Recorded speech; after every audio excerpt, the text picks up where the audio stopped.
There are so many wars and violence going on in the world today, from the Middle East to Sudan, Ukraine, and beyond. It has been killing and maiming of people with bullets and bombs, and with buildings reduced to rubble, and so on. Nigeria has also had its fair share of violence, erupting from ethnic clashes, protests, and banditry, resulting in loss of lives, divisions, and instability, among others. Today, the 21st of September is dedicated to world peace, and specifically to promote the absence of war and violence. It is also a time to encourage people to see each other's humanity. To shed more light on the essence and benefits of today being International Peace Day, my guest tonight on Saturday Discourse is the Registrar, Institute of Global Peace and Conflict Management, Tehule Joshua. We'll be right back. I am Abdullah Hajia. Do stay with us.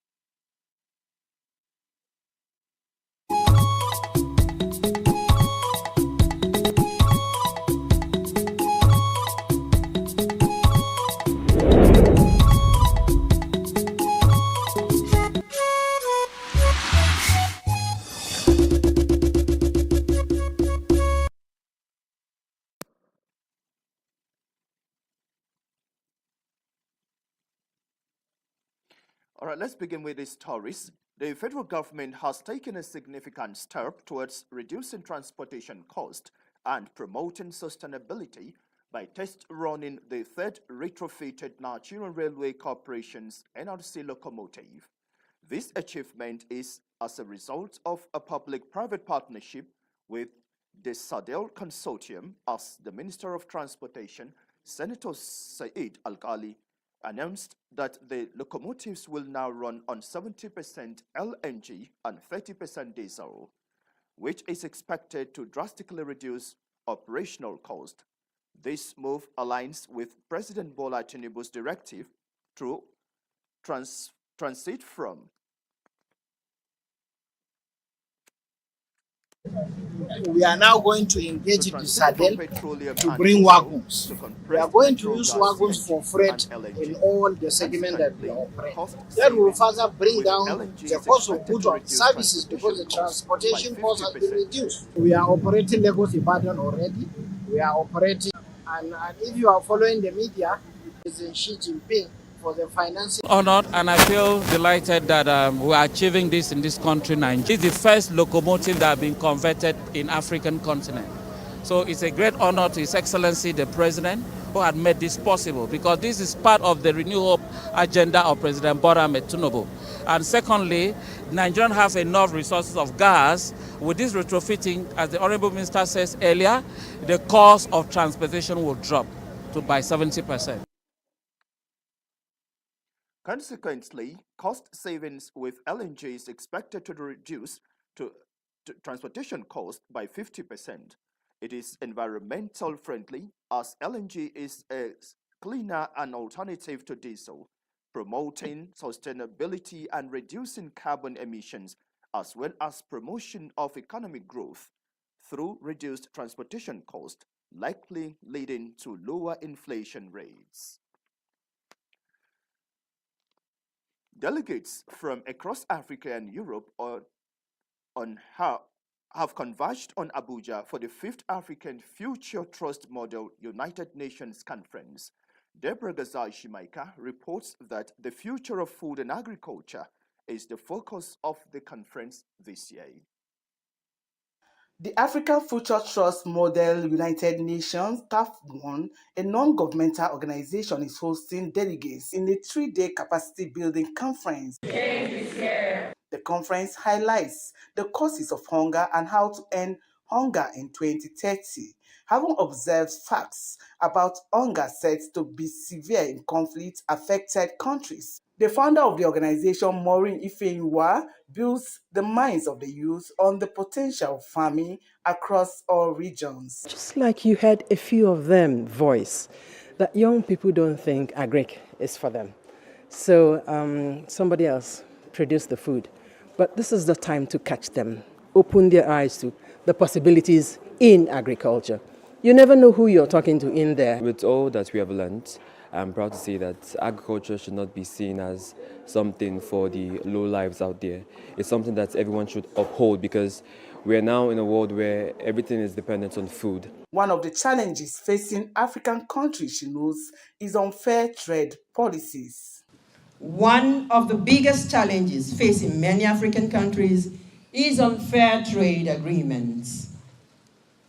These agreements may require African countries to open up their markets to imports from developing countries while maintaining some barriers to exports from Africa. Our job here is to create strong relations with the countries where we work in, and especially when themes are so important like food and agriculture, it becomes a strategic issue, and which challenges us a lot to do our job in a very positive and productive way. There is, however, a pressing need for regions across the world to foster relations, to encourage agricultural development in order to address poverty. In Abuja, Deborah Gazaji-Maika, NTA News.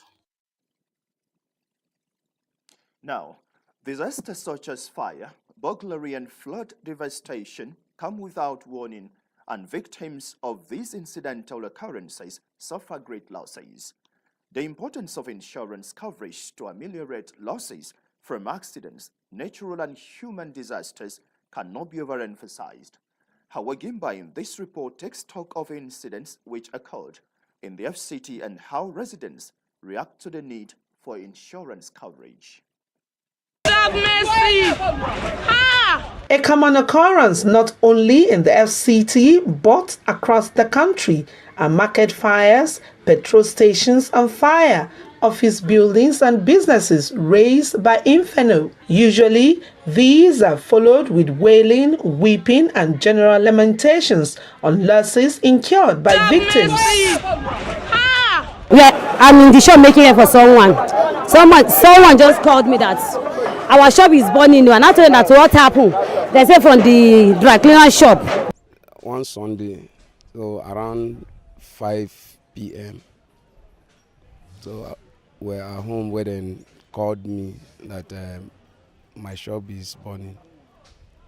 So before we reach here, everywhere don't burn, finish. Sadly, it seems lessons are not learned as most victims confirm that their businesses are not insured against disasters. Insurance coverages remain quite unpopular with Nigerian businessmen and women. But why is this so? Actually, it's an individual issue because we have seen many of those insurance companies. So when they come, we have not really registered on the group, but individually, some people are registered to insure their properties and their companies. But generally, we have not done that. I think generally there is no awareness about insurance. Probably the one we know more is about car insurance. That one, whenever you are renewing your particulars yearly, you have to insure your car.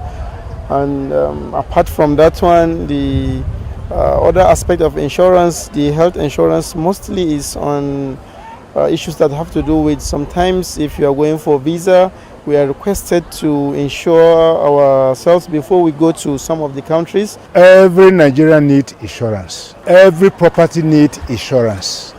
But why it seems as if people are running away from insurance is when it comes to settlement obligations.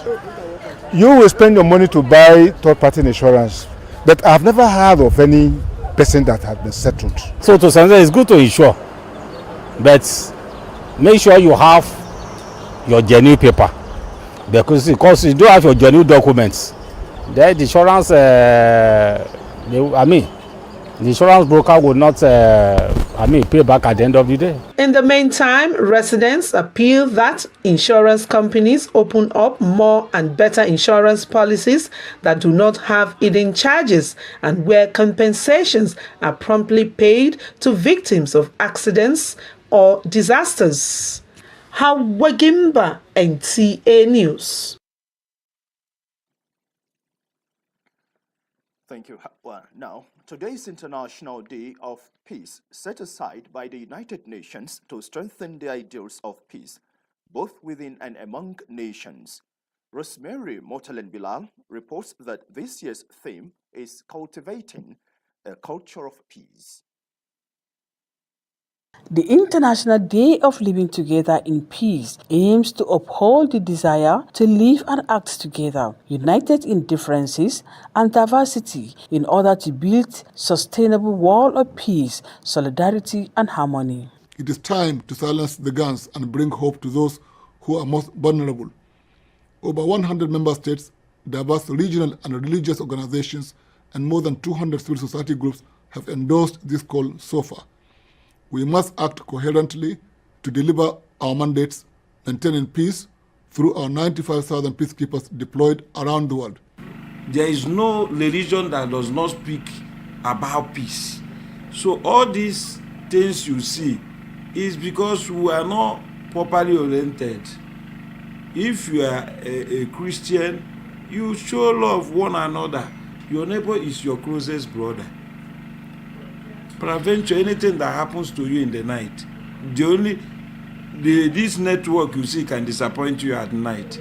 But if you happen to shout, somebody, if you have a good neighbor, that is why I say live peace in any way you go. Your neighbor will be the one to either take you to hospital or alert other people, they will help you. According to New Nigerian National Anthem second stanza, where it says, "Our flag shall be a symbol that truth and justice reign in peace, or battle honor." And this we count as again resounding the call and hope that our great nation will attain a state of peace, which leaders across sectors says is attainable. I want to urge, we should forgive ourselves. Let us lay down our arms, those who are aggrieved. Agitation of having different state or separation here and there is not the best for us. But rather, let us pray for our leaders. When we talk about peace, we talk about peace of mind. Nobody hates himself. And everybody wear peace within yourself. And in the same way, we have to carry this peace as a message to our world, to our environment, to offices, to our villages, to the country at large, to the world at large. The world needs peace. And this peace comes from individually. The way the country is going, if every one of us will not have understanding with each other, we may not be able to stand what is ahead of us. And so looking for peace is the ultimate. So, and we are saying to everyone out there that they should go after peace instead of crisis. That crisis cannot resolve anything but peace. When we understand to dialogue together, we can go a long way. Peace is very important in Nigeria, in every country, in everywhere. Peace is very, very important. Because if there's no peace, we cannot be here. We can't be here. But if we are here enjoying peace now, we're enjoying our conversation because there is peace. To avoid the conflict, especially our youths, we have to train them. Not only giving them white-collar job, we have to train them in skills, in various skills, because every one of them are talented. There's a saying that says, "Give peace a room and love a chance." If we can give peace a room and love a chance, every one of us will enjoy the riches, the wealth, the goodies of this country and the world. Building a peaceful nation, they said, should be a collective effort in respect of our obvious differences. Rosemary Moltelen Bilal, NTA News. Indeed, peace is priceless. And to talk more on this subject matter, I have Ambassador Tehule Joshua, is the Registrar, Institute of Global Peace and Conflict Management. Thank you for joining us on Saturday Discourse tonight. It's a pleasure to have me in your studio today. And I must say you're looking good and peaceful. Thank you very much. All right, well, let's hit the questions now. What is the significance of a day like this? We all need peace, but if we must buttress, what's the significance? Thank you very much. The International Day of Peace is a day set aside by the United Nations 1981, and we have been celebrating the world peace. And the essence of this is to go out there to spread the message of peace and to see how people will embrace the culture of peace and live in peace with one another, to sow a seed of peace in our communities, in our society, that will help people to come together, to work together as a people and fulfill their destinies. And for us in Nigeria, it's a very, very significant day for us because we have been going through a lot of challenges of recent as a nation, economic policies, insecurity issues, kidnapping, banditry activities. So it's a day for us to say, despite all this, we can still go out there and talk to one another and see how we can promote peace together, and then sheathe our arms and then drop our anger and then come together so that we can discuss in dialogue and settle our problems and have prosperity as a people.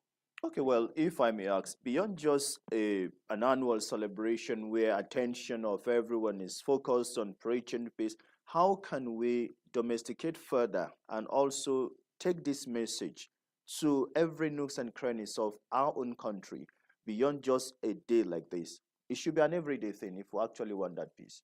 Yes, peace cannot achieve in one day. If we must attain sustainable peace, it means that we must embrace a culture of peace. We must make peace to be part of our lives, everyday thing. Because if we go out today, there's a possibility that you will be, offended. So if you're offended, how do you deal with that offense? It's only when you embrace peace that you can be able to deal with offenses out there. In the course of our interactions, there's possibility that you'll be offended. But once you are offended, what do you do? You approach that offense with a mindset of peace. And when you do that, you can do that. Because I can tell you that if we are talking about sustainable development, we must have sustainable peace. Okay. Without sustainable peace, we cannot achieve sustainable development. So peace is an everyday thing. We must go out there and do it. This day is just to emphasize the importance of peace. And that is why we have set it aside to, just to demonstrate the importance of peace worldwide. And that is why we are celebrating the day. Okay, well, if we must recruit more peace advocate, if I may use that word, how and what is your the global conflict, global peace and conflict management doing to ensure that more peaceful people are built in the society? We seem to be more aggressive, if you ask me. So how can we be more peaceful? Can somebody be trained to be peaceful, or is it just a thing of the mind? And people can be trained to be peaceful. Okay. The mindset of people can be reshaped. Okay. And the orientation of people can be reoriented. Okay. Because, and for us as an institution, we have been doing this. As a body, we have state chapters. Okay. Yes, not in all the states yet, but we have state chapters whereby states can reach out to people in their own communities and then see how we can preach peace. Like I'm talking to you today, as a result of this day, our chapter in Kano, they were in prison today to attend to people that are there. They went with food stuff to give them to see how that they can do it. So we are doing this at the state level as well and the national level. And as a body, we have been training people. Like in June, we organized a training on peace education. It's a free training, and we do hold it if not because of this meeting here now, I should have been on Facebook, on YouTube, where we host a lot of people, training them on peace. And so we trained on peace education. The other training was on emotional intelligence, because the emotions are, people need to understand their emotions and see how they can regulate it and promote peace. And then we train people on alternative dispute resolution. This is the current one we are going on. And we have thousands of people that are registered, and we have been hosting it on Facebook and YouTube. We are intentional about it. So if you cannot travel to Abuja to attend a training, you can stay in your room and connect to be trained, and so that we can promote peace. That's very commendable. Now, before we let you go, you have this platform. Talk to all of us in terms of, promoting peace. Well, thank you very much. You see, like we say, peace is everybody's responsibility. Like, for instance, we mobilize a people of like-mindedness, and we bring them together to say that we are going to promote peace, and we call them the members of the institute. And when we are inducting them, we say they should repeat that I owe myself and my country a duty to be peaceful. It means that in everything I do, in my personal interest, in my professional interest, I should conduct my activities peacefully, my business peacefully. In the workplace, I must promote peace. I must integrate peace in my workplace, because injustice is a cause of conflict. And so we must bring justice to our systems, to our everyday life and our businesses, so that people can, benefit from it, and then together we promote peace and enjoy peace in our society. We wish you well in what you do, and we hope that we'll recruit more peace advocates in our country in the interest of our country. Thank you very much, Ambassador Terhule Joshua, Registrar, Institute of Global Peace and Conflict Management, for coming on Saturday Discourse tonight. It's a pleasure, sir. Thank you very much. All right, you're still watching Saturday Discourse. We'll go on a short break, and when we return, the program continues.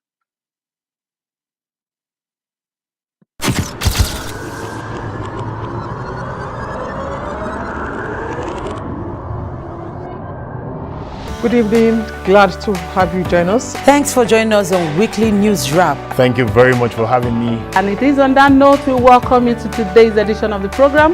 We celebrate creativity, lasting impressions. There's no book stating that this is the role for men.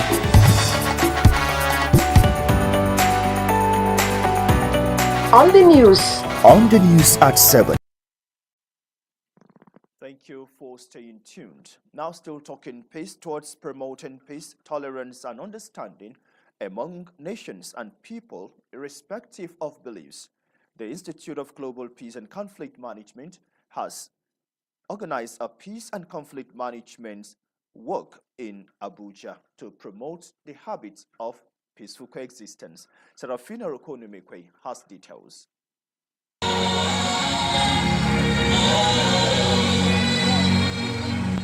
Peace is the only battle worth waging, says French writer and philosopher Albert Camus.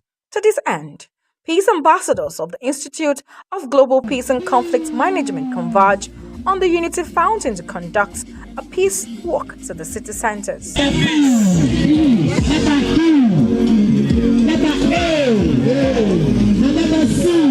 The registrar of the institute noted that one of the ways the country can attain absolute peace and meaningful development is for Nigerians to shun organized crimes, while also appealing to the governments to inculcate in the educational curriculum, starting from the cradle to tertiary institutions, subjects and courses on peace building and conflict resolutions, as this would go a long way to reducing crime and bring about swift development and peace in the country.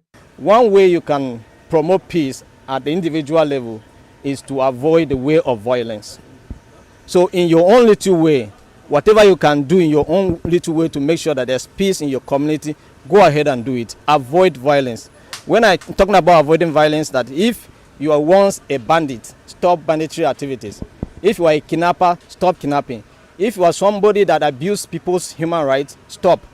These are the only way we can go and promote peace. And then also the issue of social justice. In every place you find yourself, in government, in every organization you find yourself, always promote social justice. Injustice is a cause to peace, to conflict. And of course, everybody should articulate the way of peace, and that is to stop violence at our individual level. Other stakeholders of the body appealed to Nigerians to unite for a more peaceful world by taking advantage of the Institute's free trainings, which fosters understanding of tolerance and conflict resolution, as with peace, an equitable world is possible. Peace is something we need as a nation and as a people, at the grassroots level, at the national level, and also even at the international level. We have been carrying out training. We've been training individuals, we've been training organizations. Currently, we are having a 1 month free online certification training on alternative dispute resolution. We have been sensitizing and advocating, talking to people, making sure that violence is reduced to the barest minimum. Peace is very important in our everything endeavor, the endeavor always. This sensitization work, which started at the Unity Fountain, terminated at Wuse, with members distributing flyers. The 2024 theme of International Day of Peace states, Cultivate a Culture of Peace. In Abuja, Serafina Okon Omekwe, NT News.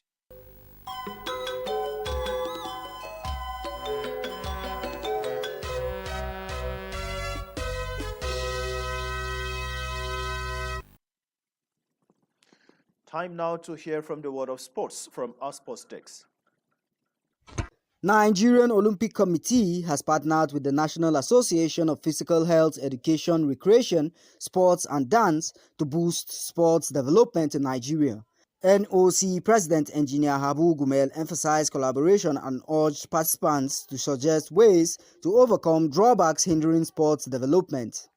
Meanwhile, the Confederation of African Football (CAF) has announced a major sponsorship deal with Saudi Arabia for African Football League.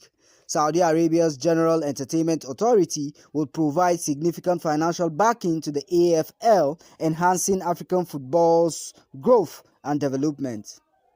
CAF President Patrice Motsepe welcomed the partnership, citing Saudi Arabia's increasing investment in global football. And former Arsenal forward J. Emmanuel Thomas has been charged with attempting to smuggle 600,000 worth of cannabis into the UK. The 33-year-old was arrested by the National Crime Agency in Gourock, Inverclyde, following the seizure of cannabis at the Stansted Airport on September 2nd. Emmanuel Thomas, who played for Greenock Morton, had his contract terminated. He faces up to 14 years in prison if convicted and set to appear before a Kaliso Magistrate Court. With Sports Brief, Wayne Dugu, NTA News.